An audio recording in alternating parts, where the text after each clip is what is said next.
Hello dear friends, welcome to Tech channel. In this video, how to send messages and not understand them on Instagram.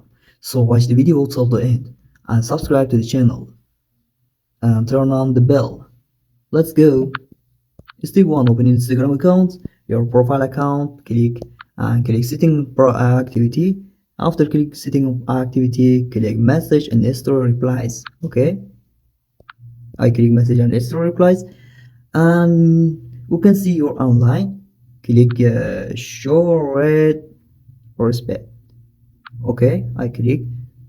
Other can see when you read their message.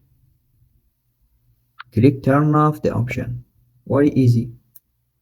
Now no one understands that you sent his message, so you can choose the options according to your personal opinion.